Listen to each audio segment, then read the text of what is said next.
Hi, my name is Kevin Long. I'm the lead nurse for the Travel Health Clinic at Appalachian State University Student Health Service. One of several important components of responsible international travel is vaccines. The vaccines for your destination include hepatitis A, hepatitis B, influenza, measles, mumps, and rubella, rabies, typhoid, Tdap or tetanus, and meningitis.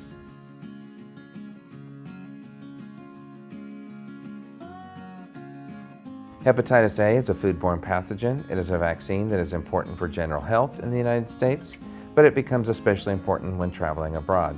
Hepatitis B is a bloodborne pathogen. It is recommended for all international travelers. However, all students should already have hepatitis B as it is a requirement for college in the state of North Carolina. Influenza is important for general health in the United States as well as for your time abroad. Think about being on a plane for the amount of time of your travel to your destination, sitting next to someone who has the flu. Having the flu vaccine prior to travel in that particular instance is important as well as for everyday travel throughout the country. For this destination, risk exists from June through January, although off-season transmission can also occur. Measles, mumps, rubella, or MMR is a vaccine that is routinely given in the United States early in your life. It is unlikely that you do not have the measles, mumps, rubella vaccine. Measles is highly contagious and is particularly a problem currently in Western Europe because of migration of unvaccinated individuals from countries with poor vaccination programs. Measles, mumps, and rubella is transmitted via droplets from an infected person, coughing or sneezing, and the uninfected person breathing in the droplets. Rabies is of concern in Costa Rica. There is a risk from wildlife, including terrestrial mammals, throughout the country, especially in the Punta Neras province. According to current documentation, canine rabies is not present. Terrestrial mammal includes sloth, monkey, cat, possum, excluding dogs. A bite, scratch, or lick is all that is necessary to potentially transmit rabies to you. Should you have a suspected exposure, you should seek medical attention immediately. Tetanus, diphtheria, and acellular pertussis, also known as Tdap, is a frequent concern in the United States, as well as traveling abroad. It is recommended that you have 1 dose of Tdap within the last 5 years. If you've never had a Tdap, regardless of the last tetanus booster shot, you should get a Tdap. The reason for needing a tetanus within the last 5 years is if you are 5 years and a month after your last tetanus shot and you were to step on a nail here in the United States and you're reported to this clinic or any other clinic for treatment, there's a strong likelihood you will get another tetanus vaccine at that point. Therefore, we would prefer that you are already vaccinated prior to travel so that if you should have such an incident or exposure that you would not need to get that vaccine while traveling abroad. Varicella or chickenpox is a vaccine that is recommended for all travelers and is a 2-shot series. If you've had chickenpox, then you do not need to get anything further. If you've not had the disease, then it is very important that you receive 2 total doses of varicella. Typhoid is a food and waterborne illness. We're speaking of water that you drink or consume, not water that you play in or bathe in. I recommend that most travelers get the oral typhoid vaccine. It's good for 5 years and it's generally less expensive, whereas the shot is only good for 2 years. Oral typhoid is 1 capsule that you will take every other day for 7 days, and it must be taken on an empty stomach. The recommendation is you get that first thing in the morning, you take it with a full 8 ounces of cold or lukewarm water, wait an hour, eat breakfast, go on about your day. If you normally don't eat breakfast, I recommend that you eat breakfast an hour after taking it. If you do not eat an hour afterwards, it tends to give people fairly severe GI upset. Oral typhoid is not recommended for anyone with Crohn's disease or ulcerative colitis or other similar stomach or gut issues. Traveler's diarrhea comes from bacteria that gets in the water and or on the outside of fresh fruits and vegetables. It is important that you are drinking commercially prepared water or you are using a filtering bottle or apparatus to render tap water safe to drink. I recommend the LifeStraw Go. It filters 99.9999% of contaminants, including Giardia and Cryptosporidium. When doing research on appropriate and effective water bottles to perform this task, LifeStraw Go was considerably better than its competition. Any other manufactured drink should be fine, such as a canned or bottled drink. Imagine these fruits as categories of fruits and vegetables. Banana is thick-skinned, you peel it, and eat it directly out of the skin. That's a relatively safe fruit to eat. Other fruits that would fall into the banana category would be plantain. Orange is the next category. It is thick skin. You peel it and discard the peel. However, your hands have touched the peel. You then touch the meat of the fruit, which makes it slightly riskier. Other fruits that would fall into the orange category would be any hand-peelable fruit or vegetable, such as any of the citruses. Apple is thin-skinned. You either use a knife to cut it or you're eating the skin itself, which makes it much riskier. Other fruits that would fall into the apple category would be any knife-peelable or fruit vegetable with edible skin, such as pineapple, papaya, mango, or carrots. Lettuce is mostly made of water with lots of nooks and crannies for bacteria and is a really bad idea. Other fruits and vegetables that would fall into this category are sprouts, raw cauliflower, raw broccoli. Cooked food should be fine as long as it's cooked like you would cook it at home. The exception to that is street vendor food. I never recommend street vendor food. You don't know how the food has been handled and leading up to it being served to you. Let's say you did everything exactly right and you still got traveler's diarrhea, which is certainly possible. If you have 2 to 3 bouts of diarrhea in a 24-hour period, you'd begin taking loperamide or Imodium. You would take 2 tablets the first time you need it and 1 tablet with each bout of diarrhea after that. When the diarrhea stops, stop taking the Imodium. If, after beginning the Imodium, you have 2 to 3 more bouts of diarrhea in a 24-hour period, you would want to begin taking an antibiotic. If you'd like to get a traveler's diarrhea medication, once you've completed this country module, send a MedPortal message to the travel clinic letting me know, and I will order that for you. If you need to discuss this further with a travel nurse, please make a travel appointment via the MedPortal with the appointment reason as a general travel question. Malaria is only an issue in portions of the country, as you can see on this map. The area is white with no highlights, area with black dots, a plaid, and a bright red. The white area is low to no risk. The areas where the dots are is low to moderate risk. The plaid is moderate to high risk, and the bright red is considered a severe risk area. If you're only traveling through these areas and not staying in these areas, but staying in the white areas, then you should be okay to use insect precautions. If you're only traveling through these areas or the plaid areas and not staying in these areas, but staying in the white area, then you should be okay to use insect precautions only, depending on your planned activity in the higher risk areas.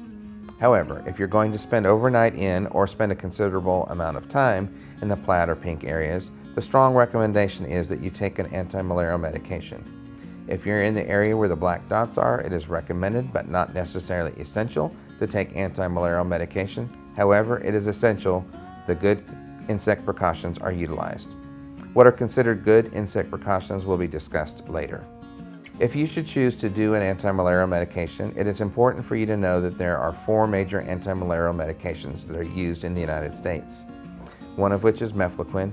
It is a medication that we no longer use in upstate because it has been known to cause psychotic breaks in individuals. Therefore, we do not want to take that risk for any of our students. That leaves 3 possible choices. Malarone is a medication that you begin taking 2 days before you arrive in country, daily while in country, and daily for 7 days after you return home. To clarify, the day you take your 3rd tablet should be the day you're landing in country. Doxycycline is a medication you begin taking 2 days before you arrive in country, daily while in country, and daily for 28 days after you return home. To clarify, the day you take your 3rd tablet should be the day you're landing in country. Chloroquine is a weekly medicine you begin taking 2 weeks prior to arrival in country, continued weekly throughout your time there, and weekly for 4 weeks when you return. To clarify, the day you take your 3rd tablet should be the day you're landing in country. Side effects, frequency of taking the medication, and cost of each of these medications has some bearing on what is chosen. The primary concern or side effect of Malarone is that it can cause very vivid dreams or even occasionally nightmares. Malarone tends to be more expensive per tablet since it is a daily medication. Chloroquine can also cause very vivid dreams, but not typically known for causing nightmares. Chloroquine is relatively inexpensive per tablet, and it is a weekly medication. Chloroquine is relatively inexpensive per tablet, and since it is a weekly medication, this antimalarial is not effective in all countries, but in this country it is effective. Doxycycline has the potential for sun sensitivity while you're in country and when you return home, meaning if you don't usually get a sunburn, you should use a sunscreen with moderate to high SPF. If you're prone to get sunburn, then you should use sunscreen with a high SPF and wear appropriate shade clothing. Doxycycline is a very inexpensive medication, even though it is a daily medication. Another aspect to keep in mind is that App State Student Health Service does not file insurance. However, you can put it on your student account or pay for it at the time of pickup. Ask for a receipt and then file with your insurance or get reimbursement from a healthcare spending card. If you would prefer to have this sent to your own pharmacy, you can inform the pharmacist of your wishes. Please come prepared to give them the name and phone number of that pharmacy. The cost of medication varies depending on whether you get it in Student Health Service or if you get it through your own pharmacy. Sometimes the cash price at Student Health Service is cheaper than your insurance copay.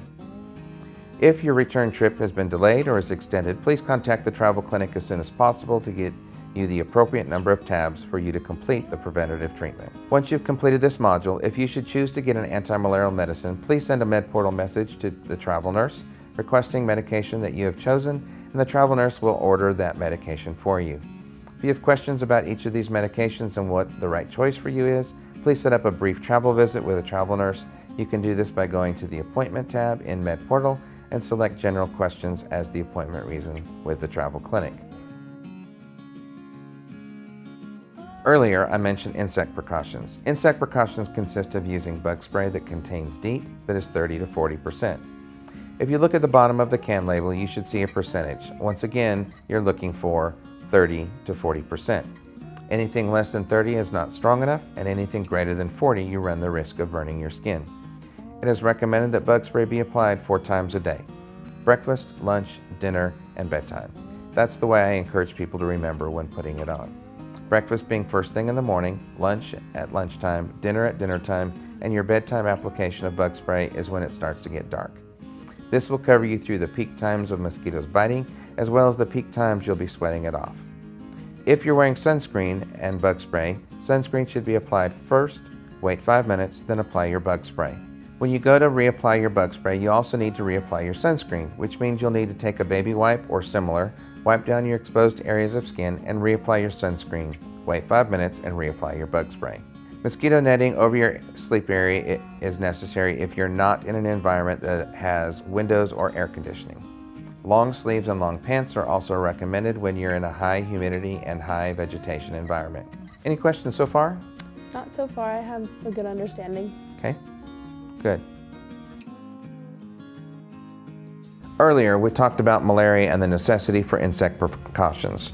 There are additional diseases that are insect-driven diseases which require insect precautions as well. There is a significant risk of dengue fever in urban and rural areas throughout the country in elevations below 7,500 feet. Therefore, observing good insect precautions is essential.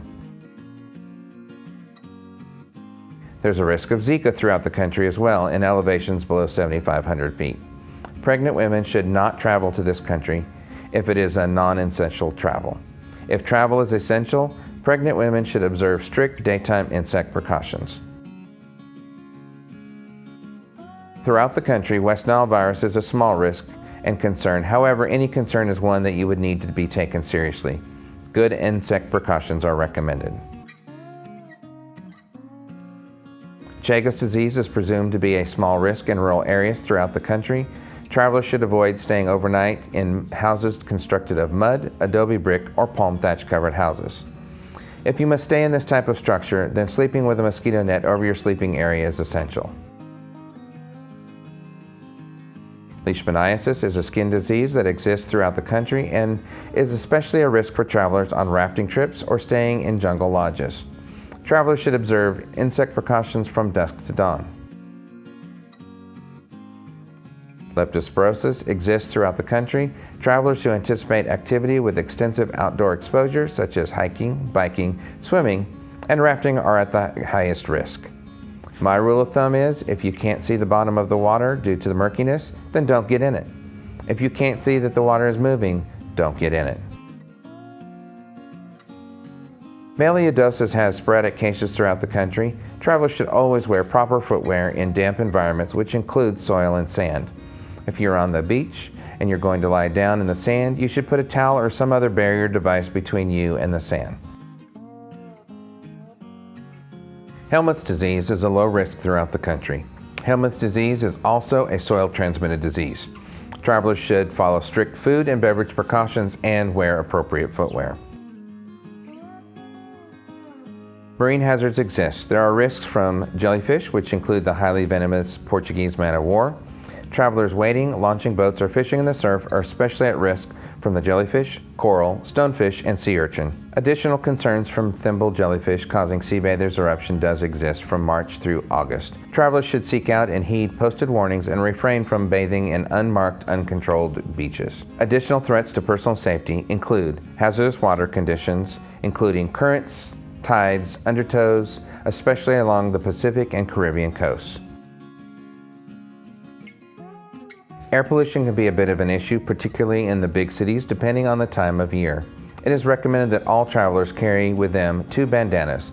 Water can be poured on top of the bandanas and then wrung out, can work as a fairly decent particulate mask in times of need. Those with lung diseases or at times with extreme heat should avoid prolonged or heavy outdoor exertion. Snakes can be a bit of an issue, so it's something that you should think about if you're going to be in vegetation. It is recommended that you wear boots and long pants for any high-threat situations. If you're considering climbing on or through anything, think about if there could be a snake present. If you're bitten by a snake, take note of the snake's coloring and head shape, then seek medical care immediately. Even non-poisonous snake bites can get infected if not treated properly. If traveling through the Office of International Education and Development, you'll receive extensive training on security threats and/or concerns. However, to name a few, violent crimes and petty crimes, including distraction techniques to commit robbery and express kidnappings, have occurred, especially in the coastal areas in San Jose. Theft of valuables from the unattended rental vehicles is also common. Adequate private medical care that meets most international safety standards is available in San Jose. However, highly specialized cases or complex emergencies will require evacuation. Medical care throughout the rest of the country is inadequate and usually does not meet international standards. Payments by cash or credit card up to the total of anticipated charges is generally required by hospitals. A modest deposit may be waived by hospitals that have existing cashless agreements with some major international insurance providers. Public hospitals are required to provide emergency stabilization without regard to ability to pay. It is recommended that you use the GeoBlue app to locate facilities that accept their insurance up front. Please refer to the Office of International Education and Development for more extensive and the most up-to-date information. I hope you find this course to be informative.